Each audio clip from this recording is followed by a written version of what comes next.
नमस्कार, मध्य प्रदेश छत्तीसगढ़ में आपका स्वागत है। मैं हूं आपके साथ भावना त्रिपाठी। खबरों में आगे बढ़ेंगे, लेकिन उससे पहले एक नजर सुर्खियों की ओर। डिप्टी सीएम विजय शर्मा ने कांग्रेस पर बोला हमला, बेमित्रा ब्लास्ट का उठाया मुद्दा, कहा जांच में सब कुछ निकल कर आएगा सामने। छत्तीसगढ़ के गृह विभाग के 8000 पदों पर भर्ती, आचार संहिता के बाद गृह विभाग में होगी भर्ती, रोजगार को लेकर युवाओं को जल्द मिलेगी राहत। छत्तीसगढ़ शासन की श्रमिकों को बड़ी सौगात, न्यूनतम वेतनमान में हुई बढ़ोतरी, न्यूनतम वेतनमान में बढ़ोतरी से श्रमिकों में खुशी। छत्तीसगढ़ में सहकारी समितियों का हो रहा निरीक्षण, कलेक्टर के निर्देश पर सभी जिलों में हो रहा निरीक्षण, किसानों की सुविधा का रखा जा रहा ध्यान। रायपुर में कैंसर अवेयरनेस प्रोग्राम का आयोजन, कैंसर कैंसल कार्यक्रम रखा गया नाम, 200 से अधिक महिलाओं ने लिया कार्यक्रम में हिस्सा। हाल ही में कांग्रेस पार्टी के प्रदेश अध्यक्ष दीपक बैज ने उप मुख्यमंत्री विजय शर्मा को पत्र लिखा, जिसे लेकर उन्होंने कहा कि विष्णुदेव साय की सरकार है, सरल सीधी सरकार है, इसमें उनको चिंता करने की कोई जरूरत नहीं है। इसके बाद बेमित्रा ब्लास्ट मामले में पूर्व मुख्यमंत्री भूपेश बघेल के सोशल मीडिया पोस्ट को लेकर कहा कि एफआईआर तो होगी ही, इसमें जांच के आदेश हो गए हैं, सब कुछ निकाल कर आना चाहिए। जब प्रवीर चंद्र भंजदेव जी की हत्या हुई थी ना, उस कालखंड को याद करना चाहिए। और ये विष्णुदेव जी की सरकार है, सरल सीधी सरकार है, पालनहारी सरकार है, सेवक सरकार है, इसमें उनको चिंता नहीं करना चाहिए। एफआईआर तो होगा ही होगा, उसमें मजिस्ट्रियल जांच के आदेश हो गए हैं भाई, मजिस्ट्रियल जांच के आदेश हो गए हैं, सब कुछ निकल कर आना है, सब कुछ स्पष्ट होना है।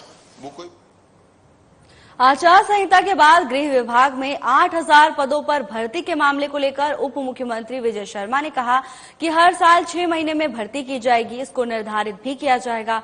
लगातार रोजगार को लेकर छत्तीसगढ़ के युवा परेशान नजर आ रहे थे। ऐसे में गृह विभाग में 8000 पदों पर हर महीने भर्ती होने से एक बड़ी राहत युवाओं को मिलने वाली है।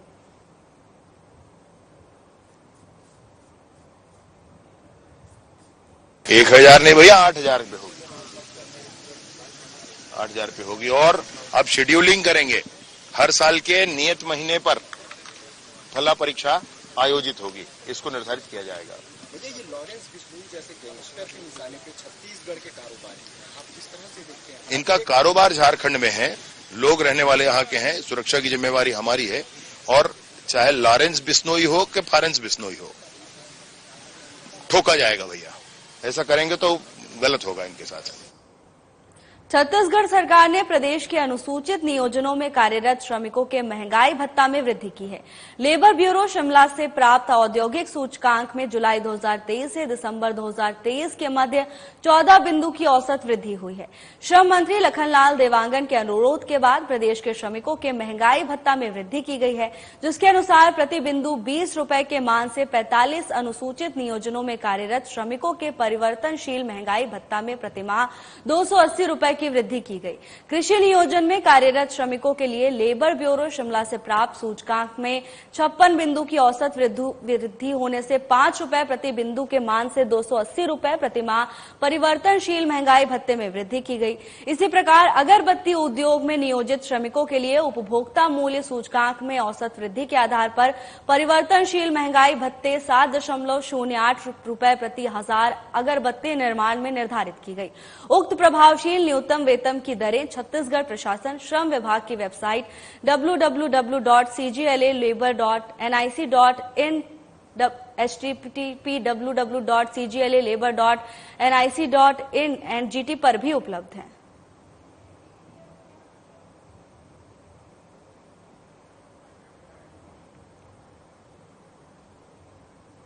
रायपुर में कलेक्टर डॉक्टर गौरव कुमार सिंह के निर्देश से सहकारिता समिति का निरीक्षण किया जा रहा है। सभी जिलों में लगभग 10 अलग अलग सहकारी समितियों का निरीक्षण किया जा रहा है।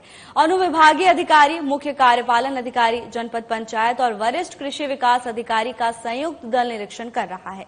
समितियों के पास खरीफ सीजन से बोने से पहले खाद, बीज का पर्याप्त भंडारण और उनके उठाव की समुचित व्यवस्था का जायजा भी लिया जा रहा है।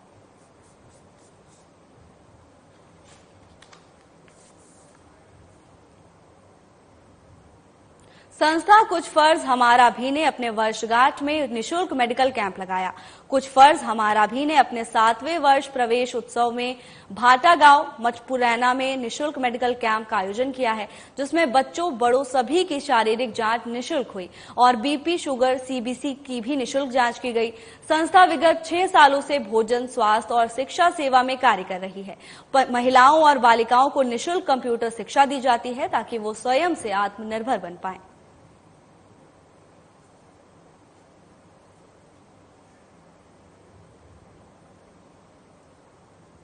राजधानी रायपुर के वृंदावन हॉल में जेसीआई रायपुर नोबल ने जीवनी कैंसर केयर फाउंडेशन के साथ मिलकर कैंसर अवेयरनेस प्रोग्राम रखा। इस कार्यक्रम का नाम कैंसर कैंसल था, जिसमें 200 से अधिक महिलाएं जागरूक होने शामिल हुई। साथ में इस कार्यक्रम में राजधानी रायपुर के तमाम अनुभवी डॉक्टर भी शामिल हुए। इस दौरान अनुभवी डॉक्टर ने महिलाओं को शिक्षित करते नजर आए। जेसीआई वुमेन एम्पावरमेंट की डायरेक्टर धनश्री भट्ट ने इस कार्यक्रम के बारे में जानकारी साझा की। इसके साथ ही जेसीआई के अध्यक्ष गौरव अग्रवाल से भी हमारे संवाददाता ने चर्चा की। मैं जेसी गौरव अग्रवाल, जेसीआई रायपुर नोबल का अध्यक्ष 2024 हूँ। हमारे साथ हमारे फाउंडर प्रेसिडेंट भी शामिल हैं, जेसीआई सेंटर संतोष दुबे सर, और हमारे इस साल की डायरेक्टर वुमेन एम्पावरमेंट जेसी धनश्री भट्ट मैम। आज जेसीआई रायपुर नोबल एक बहुत ही यूनिक और बहुत ही बड़ा कार्यक्रम लेकर के आया है रायपुर शहर में, in association with Sanjeevani care foundation और भी हमारे स्पॉन्सर्स हैं। ये कार्यक्रम है कैंसर के बारे में। कैंसर इस इवेंट का टाइटल है। मतलब क्या कि हम कैंसर को कैसे कैंसल कर सकते हैं। आज हमारे देश में स्थिति ऐसी है कि बहुत ज़्यादा गंभीर स्थिति हो गई है महिलाओं को लेकर के। हर डेटा के हिसाब से बहुत सारी महिलाओं को कैंसर हो गया है और आने वाले 10 साल में स्थिति बहुत ज़्यादा गंभीर हो सकती है। तो उसके विषय में हमने एक अभियान छेड़ा है कि कैसे हम टॉक शो के द्वारा और बड़े बड़े डॉक्टर्स के द्वारा समाज तक ये चीज़ें पहुंचा सकें कि कैसे हम कैंसर को आने के पहले ही हम उन्हें रोक सकें और इसके प्रिवेंशन में हम आगे के स्टेप्स ले सकें, जैसे कि स्क्रीनिंग है और भी बहुत सी चीज़ें हैं। सर, किस टाइप के कैंसर होता है, एक ब्रेस्ट कैंसर होता है, खाने से लंग कैंसर होता है, माउथ कैंसर भी होता है, जिस नली पे वो जाता है वो कैंसर भी होता है, पेट में भी जाता है जब वो कैंसर भी हो जाता है। मतलब ऐसे कैंसर आजकल आ गए हैं कि नए डेली कैंसर आ रहे हैं। तो अब हम तो आम इंसान है, कैसे समझे, तो इसलिए हम डॉक्टर्स के सपोर्ट और एक्सपर्ट पैनल की सपोर्ट लेके ये हम जानने की कोशिश कर रहे हैं कि कैसे अर्ली से अर्ली हम इसको डिटेक्शन कर पाए और इससे लड़ पाए। मैं जेसी गौरव अग्रवाल हूँ, अध्यक्ष जेसीआई रायपुर नोबल 2000। मैं JC Dhanashree Bhatt, director women empowerment 2024। आज हम जेसीआई रायपुर नोबल के द्वारा महिलाओं के लिए एक प्रोग्राम करवा रहे हैं, कैंसर कैंसल, जिसमें हम सभी को यही शिक्षा दे रहे हैं क्योंकि हर समय जो है शिक्षा लेना बहुत जरूरी है, क्योंकि सीखते रहना बहुत ही ज्यादा जरूरी है। इसलिए कैंसर के ऊपर हम उसके अवेयरनेस के ऊपर उसे किस तरीके से खत्म किया जा सकता है, उसे किस तरीके से पहचाना जा सकता है, उसके ऊपर हम एक सेमिनार करवा रहे हैं, जिसमें संजीवनी हॉस्पिटल के बड़े बड़े डॉक्टर्स यूसुफ मेमन सर, अर्पण सर, ये सभी हमें जो है वो एजुकेट कर रहे हैं कि किस तरीके से हमें कैंसर को पहचानना चाहिए, उसे किस तरीके से सुरक्षित करना चाहिए और कैसे उसका उपचार करना चाहिए। ये लगभग 200 महिलाएं जो हैं वो 200 महिलाएं हमारे साथ में है जो अंदर शिक्षित हो रही है और एजुकेट हो रही है। जी। पंखाजोर आबकारी विभाग के 2 अधिकारियों पर महिला और उनके नाबालिग बच्चियों से बदसलूकी करने का आरोप लगा है। मामला बांदे थाना क्षेत्र का है, जहां एक घर में अचानक आबकारी विभाग के 2 अधिकारी जांच के नाम पर घर में घुस गए। उस समय घर पर सिर्फ महिलाएं उपस्थित थी। बता दें कि अधिकारी जब घर पर जांच कर रहे थे तब उस घर के एक लड़की वीडियो बनाने लगी, जिस पर अधिकारी भड़क गए और लड़की से मोबाइल छीनने लगे। महिलाओं ने जब इसका विरोध किया तो अधिकारी हाथापाई पर उतर आए और अपने पद का धौंस दिखाने करने लगे, जिसकी वीडियो सोशल मीडिया पर वायरल हो रही है। वहीं इस घटना के बाद महिला और नाबालिग लड़की के साथ बीजेपी नेता भी थाने पहुंचकर कार्रवाई की मांग की है। इस प्रकार के जो कृत्य पिछले कल हुआ है, ये बहुत निंदनीय घटना है। ऐसा घटना की हम निंदा करते हैं और पुरजोर विरोध करते हैं कि हमारे इस सरकार में ऐसे कोई अधिकारी कर्मचारी जो इस प्रकार की हरकत कर रहे हैं उस पर तुरंत एक्शन लिया जाएगा और ऐसे लोगों को सस्पेंड कर, उनको तो जेल के सलाखों पर होना चाहिए अब तक। और हम उसी के लिए ही आज बांदे थाना में पहुंचे हैं और उस पर कड़ी कार्रवाई की जाएगी और बहुत जल्द ऐसे जो दोषी अधिकारी है वो जेल के सलाखों में होगी। इसके अलावा उनका नौकरी से संबंधित जो भी अनियमितताएं और सामने आए हैं उसके तहत कार्रवाई की जाएगी और उसको तत्काल सस्पेंड किया जाएगा। अभी एक शिकायत प्राप्त हुई है बांदे कॉलोनी, जो अंग्रेजी मदिरा दुकान है सरकारी, उसके पास में एक दुकान संचालित है, जहां पर कल आबकारी विभाग के द्वारा रेड की कार्रवाई की गई थी। रेड की कार्रवाई के दौरान वहां उपस्थित बच्चों से और महिलाओं से दुर्व्यवहार और छेड़छाड़ का शिकायत प्राप्त हुआ है। अभी वरिष्ठ अधिकारियों को अवगत कराकर इस पर अग्रिम वैधानिक कार्रवाई की जाएगी। सर, क्या बिना महिला कर्मचारी के किसी महिला के साथ या बच्चे के साथ हाथापाई कर सकते हैं? नहीं, महिला के साथ हाथापाई या छेड़छाड़ तो महिला रहेगी तो भी नहीं कर सकते हैं, और वहां तो महिला स्टाफ उपस्थित भी नहीं थे, तो उसको देखेंगे अग्रिम कार्रवाई जैसे बनता है वैधानिक रूप से किया जाएगा। महासमुंद शहर के मध्य स्थल लालवानी गली के लोहानी बिल्डिंग से शव मिलने से इलाके में सनसनी फैल गई। आरोपी हत्यारे ने घर किचन में ही 4 फीट गहरे गड्ढे में शव को प्लास्टिक की कई लेयर में टेपिंग करके दफनाया था और शव के ऊपर फर्शी पत्थर रखकर सीमेंट से जोड़ दिया था। आरोपी की निशानदेही पर पुलिस को शव का पता चला, जिसके बाद पुलिस ने कार्यपालिका मजिस्ट्रेट की मौजूदगी में गाड़े गए शव को बाहर निकाला। पुलिस के मुताबिक प्रेम प्रसंग के चलते हत्या करने की आशंका जताई जा रही है। बहरहाल मामले में पुलिस ने शव को पोस्टमार्टम के लिए जिला अस्पताल रवाना कर दिया है। पकड़े गए आरोपी से पुलिस की पूछताछ जारी है। मेरे भाई है, बड़े भाई हैं। कैसे क्या वो कैसे पता चला आपको? अभी शाम को फोन आया था थाने से कि कुछ संदिग्ध बॉडी मिला करके। एक्चुअली भैया लापता थे दिसंबर से, तो अभी शाम को फोन आया था मैम का कि कुछ आपने को बिल्डिंग में कुछ मिला है करके। तो फिर उसके बाद अभी क्लियर हुआ, मेरे को पंचनामा के लिए बुलाए थे तो कंफर्म हो गया कि वो मेरे भाई है। तो कैसे आप शिनाख्त किए कि आपका भाई है? उनके कपड़े से और उनके हेयर स्टाइल से और बॉडी का पूरा वो है। अच्छा, क्या अनुमान है क्यों हत्या किया गया होगा आपको? अब ये जांच का विषय है सर, अब इसके बारे में सर ही लोग बता पाएंगे कारण क्या है। एक्चुअली आप लोग कहाँ रहते थे? बिरकोनी में रहते थे और 20 नवंबर 2023 को महासमुंद शिफ्ट हुए थे। जी, यूपीएस की जो मुकुंद त्रिपाठी जो हत्यारा है जी जो इसमें मर्डर में शामिल है, तो उससे संपर्क में कैसे आया? क्या पर आपको कोई जानकारी संबंध उनके संबंध में? तो त्रिपाठी कहाँ से आया, क्योंकि उनसे अपने कोई हमारा दूर दूर तक कोई पहचान के नहीं। 14 दिसंबर 2023 को गुम इंसान दर्ज हुआ था यूपीएस चंद्राकर के नाम से, जिसकी जांच के दौरान ये पता चला कि मुकुंद त्रिपाठी नामक एक व्यक्ति है जो यहाँ क्लब पारा में रहता था, उसके किराए के मकान के बगल में। उससे उसका कुछ विवाद था, जिस विवाद के कारण इसने इस घटना को अंजाम दिया। जब इसको हिरासत में लेकर पूछताछ किया गया तो इसने अपना अपराध कबूल किया और इसकी निशानदेही पर हमने लोहानी बिल्डिंग ललवानी गली में जाकर कार्यपालिक मजिस्ट्रेट के साथ शव खनन करवाया, जिसमें हमको लाश बरामद हुआ। अब अभी वो विवेचना जारी है इसमें कि क्या कारण था। प्रारंभिक तौर पर ये जहां तक लग रहा है ये प्रेम संबंध का कुछ ऐसा मामला है। यूपीएस चंद्राकर बिरकोनी का निवासी है जो वहाँ खेती किसानी और फर्शी पत्थर का काम, उसका फैक्ट्री है, जो यहाँ किराए के मकान में रहता था। उसकी बेटी जो है यहाँ पढ़ाई करती थी, जिसके कारण उन लोग किराए में यहाँ आकर के रह रहे थे।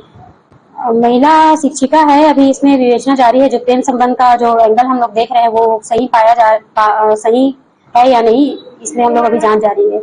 हम लोग आरोपी की निशानदेही पर जब लालवानी बिल्डिंग पहुंचे, जहाँ पे इसका किराए का मकान था, तो इसने बताया कि ये जो जमीन है इसमें इसने 5 फीट गड्ढा करके वहाँ पे बॉडी को दफनाया था। ऊपर की फर्श से जो फर्शी पत्थर होता है उसे ढकवा दिया था। आरोपी तो एक ज्योतिषी है, वो ज्योतिषी का काम करता है। रायपुर में चोरी और नकबजनी की घटनाओं की रोकथाम के लिए पुलिस लगातार धरपकड़ कर रही है। इसी क्रम में थाना खम्हारडीह के मुखबिर की सूचना पर संदेही करण नेताम को गिरफ्तार किया, जो खौना डेरापारा थाना धरसीवा रायपुर का निवासी है। फिलहाल पुलिस पूछताछ में आरोपी ने 10 दोपहिया वाहन चोरी करने की घटना को कबूल किया है।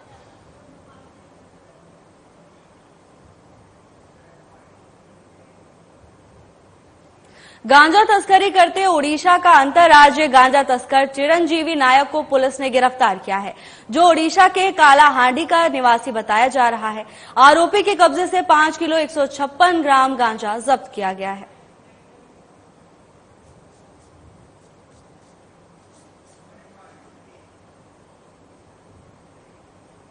थाना तिल्दा नेवरा पुलिस द्वारा लूट के 3 आरोपियों को गिरफ्तार किया है। आरोपियों के कब्जे से लूटे गए नकदी रकम 1500 रुपए, घटना में प्रयुक्त 2 बाइक जब्त किया है। प्रकरण में फरार आरोपी पंकज बंजारे और युवराज कुर्रे की जांच जारी है। वरिष्ठ पुलिस अधीक्षक संतोष सिंह के दिशा निर्देश में लूट के आरोपियों को गिरफ्तार किया गया है।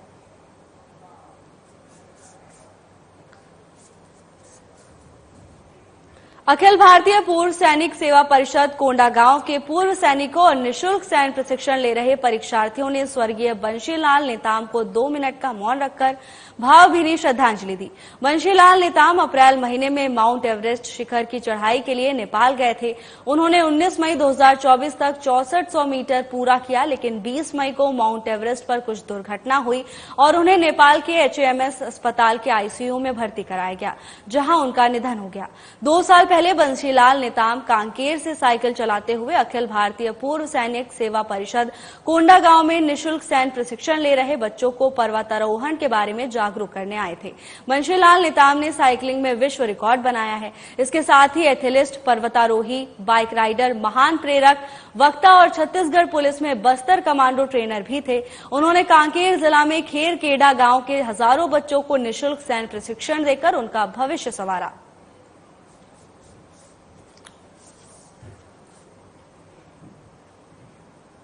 धार जिले के धर्मपुरी विधानसभा क्षेत्र के पूर्व विधायक पांचीलाल मेड़ा की पत्नी हंसा मेड़ा के नाम से दर्ज उत्कर्ष निपटाटा की शिकायत प्राप्त होने के बाद मंगलवार को प्रशासन द्वारा सील करने की कार्रवाई की गई है। खनिज विभाग सहित स्थानीय राजस्व विभाग का अमला तहसील धर्मपुरी अंतर्गत ग्राम बगवाइनान में खदान पर पहुंचा, जहां पर यूनिट संचालन के स्थान से लेकर क्रेशर मशीन को भी सील कर दिया गया।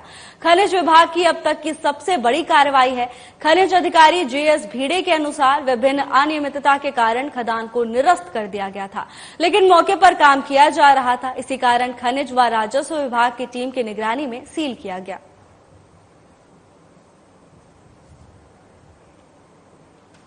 सामाजिक महासंघ जिला झाबुआ द्वारा स्थानीय निजी गार्डन में राष्ट्रवाद, धर्म जागरण और सनातन संस्कारों की पाठशाला का आयोजन किया जा रहा है। ये पाठशाला 26 मई से 1 जून तक चलेगी। पाठशाला में नई पीढ़ी को राष्ट्रवाद, धर्म जागरण और भारत के सनातन संस्कारों से अवगत कराया जा रहा है, जिससे वो राष्ट्र निर्माण में अपना सहयोग दे सके और समाज को सही दिशा में ले जाएं। पाठशाला के एक सत्र को जिले के पुलिस कप्तान पदम विलोचन शुक्ल द्वारा संबोधित किया गया। उन्होंने बच्चों को झूठ न बोलने की सलाह दी। पिछले लगभग 3 वर्षों से सामाजिक महासंघ इस तरह के आयोजन करता आया है। राष्ट्रवाद, धर्म जागरण एवं सनातन संस्कारों की पाठशाला। हम देखते हैं कई बच्चे बिगड़ जाते हैं घर परिवारों में, उन्हें संस्कार नहीं मिल पाते हैं, बातचीत के लहजे बिगड़ जाते हैं, घर परिवार उजड़ रहे हैं। इस प्रकार से जब हमने विचार किया, बैठ के चिंतन किया सामाजिक महासंघ के सभी साथियों ने, तो हमें 3 वर्ष पूर्व ये पाठशाला लगाने का निर्णय लिया। अभी ये 3रा वर्ष है। अभी 26 मई से 1 जून तक ये 7 दिनों तक ये पाठशाला रहेगी। झाबुआ के विभिन्न समाजों के बच्चे यहाँ आ रहे हैं। हम उन्हें संस्कार के साथ साथ विज्ञान और अन्य जानकारी जो देश विदेश संबंधी जानकारी है वो भी उनको प्रदान कर रहे हैं। वर्तमान में कितने बच्चे यहाँ पे इस पाठशाला का लाभ ले रहे हैं? अभी लगभग 500 से 600 बच्चे रोजाना आ रहे हैं। साथ ही सबसे बड़ी बात यह है कि उनके अभिभावक भी यहाँ आकर उसका लाभ ले रहे हैं। बसना के भंवरपुर में स्थानीय प्रशासन, नायब तहसीलदार और राजस्व टीम की मौजूदगी में अवैध कब्जाधारियों के दुकानों में प्रशासन के बुलडोजर का एक्शन देखने को मिला। वहीं स्थानीय दुकानदारों, व्यापारियों ने प्रशासन की कार्रवाई का स्वागत और सहयोग करते हुए कार्रवाई में सहयोग किया।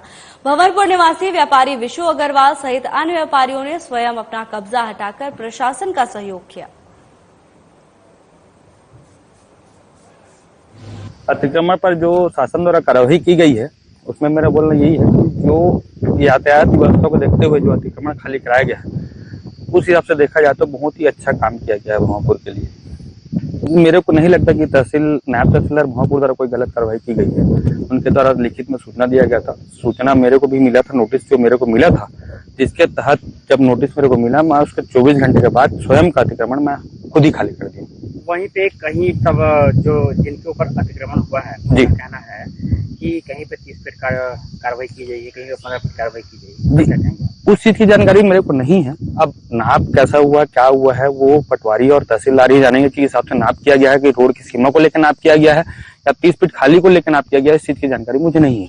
पर जो मुझे जो नोटिस मिला था जिसके तहत मैंने 24 घंटे के अंदर मेरे को लिख के दिया गया था कि 60/10 में आपका अतिक्रमण है, उस 60/10 को मेरे द्वारा 24 घंटे के अंदर खाली कर दिया। जो शासकीय जमीन में बनता है मकान वो आज नहीं कल तो टूटेगा ही, और जो सरकार ने नियम बनाया है वो बिल्कुल सही भी है। क्या है, जिस प्रकार अवैध कब्जा और जिस प्रकार रोड को अतिक्रमण हो रहा है उसके हिसाब से रोड में जितना ज्यादा पार्किंग हो वो अच्छी बात है, आवागमन में अच्छा होता है, एक्सीडेंट का दुर्घटना का कमी होता है, तो ये बहुत अच्छी बात है। कहीं देखें आप नहीं, इसके बारे में तो मैं ज्यादा नहीं बता पाऊंगा क्योंकि ये अधिकारी लोग ही जानेंगे किस ढंग से कैसे नियम के तहत तोड़े जा रहे हैं, लेकिन जो भी कार्रवाई हो रही है बहुत अच्छी हो रही है।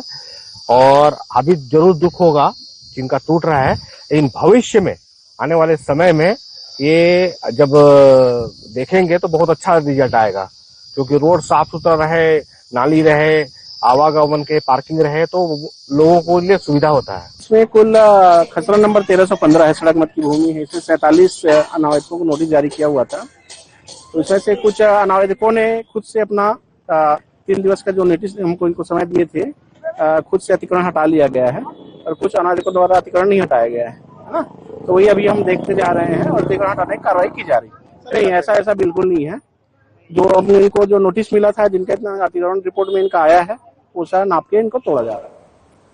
झाबुआ में आबकारी विभाग के संयुक्त दल द्वारा 27 मई 2024 को पिटोल टोल नाके के पास स्थित वृंदावन ढाबे के पास 9 ट्रक शराब से भरे हुए होने की सूचना मिली। सूचना के आधार पर ट्रकों की विधिवत जांच पड़ताल की गई, जिसमें रायरू डिस्टिलरी ग्वालियर से OIDC Silvassa, OIDC limited, DNH, Vishnu Sagar wine stores, Daman एवं दीव के लिए परमिट जारी किए गए थे, जिनकी वैधता अवधि समाप्त होने पर प्रकरण दर्ज कर वाहन और मदिरा को आबकारी द्वारा कब्जा कर लिया गया।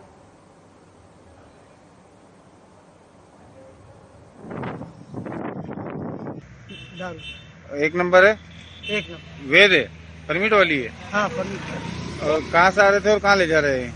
ये जा रही है दमन। कहाँ से रही थी ये? ग्वालियर। ग्वालियर से आ रही थी। अभी तो आप पिटोल चेक पोस्ट से आए। हाँ, चेक पोस्ट तो पहले 2 किलोमीटर पहले ढाबा पर था। हाँ, वहीं से लेके आ रहे हैं। आज हमने 9 गाड़ियां रोकी गई है संदिग्ध के आधार पर, और उनमें जो परमिट पाए गए हैं उनका जांच पड़ताल करते हैं। 2 गाड़ियों का परमिट की अवधि अभी है तो उसे सुबह रवाना किया जाएगा। बाकी शेष गाड़ियों के परमिट के सत्यापन किया जाएगा और नियमानुसार कार्रवाई की जाएगी। ये कहाँ से आ रहे थे वाहन? ये ग्वालियर रायरू डिस्टिलरी से आ रहे थे और दमन दीव गुजरात को जा रहे थे। मुरैना में हो रही लूट और चेन स्नैचिंग की घटना को मंगलवार को पुलिस ने खुलासा कर दिया। पुलिस ने लूट के 2 आरोपियों के कब्जे से चोरी की बाइक भी बरामद की है। आरोपियों से पुलिस ने 3 चेन और 1 मंगलसूत्र बरामद करने में सफलता हासिल की है। बदमाशों ने इन जेवरों को अलग अलग जगह से लूटा था। बता दें कि 24 मई को बुजुर्ग महिला के साथ KS पेट्रोल पंप के पास चेन लूटने की घटना को बदमाशों के द्वारा अंजाम दिया गया था, जिसके बाद मुखबिर की सूचना से आरोपियों की गणेशपुरा के नंबर 2 स्कूल के पास से पुलिस ने गिरफ्तार कर लिया। एसपी ने फरार आरोपियों की गिरफ्तारी पर 10-10 हजार रुपए का इनाम घोषित किया था। फिलहाल पुलिस गिरफ्तार आरोपियों से पूछताछ कर आगे की कार्रवाई में जुट गई है। के आधार पर जब पुलिस ने उनको राउंड अप किया, उनको उठाया और जो जानकारी पूर्व से पुलिस के पास में थी, जो सीसीटीवी कैमरे थे, जब उनसे मिलान किया गया तो पाया कि ये दोनों व्यक्ति जो हैं इनके द्वारा ही इस लूट की घटना को किया गया है। इनसे पूछताछ में जो हमारी पूर्व की 3 घटनाएं थी जिसमें लूट की और चोरी की घटनाएं सम्मिलित हैं, तो ऐसी करीब 4 घटनाओं का, एक 2023 में हुई थी और बाकी 3 हमारी जो 2024 में हुई, ये चारों घटनाओं का उन्होंने घटनाक्रम स्वीकार किया, कबूल किए और इनसे जो मशरूका था करीब 2 सोने की चेन, 1 सोने की चेन पेंडल समेत और 1 मंगलसूत्र, जो कुल कीमती करीब 3 लाख रुपए का लूटा हुआ मशरूका जो है वो हमने इनसे बरामद किया है। ये आरोपी जो है काफी शातिर किस्म के हैं। फिलहाल के लिए बस इतना ही। जल्द हाजिर होंगे नई अपडेट्स के साथ। नमस्कार।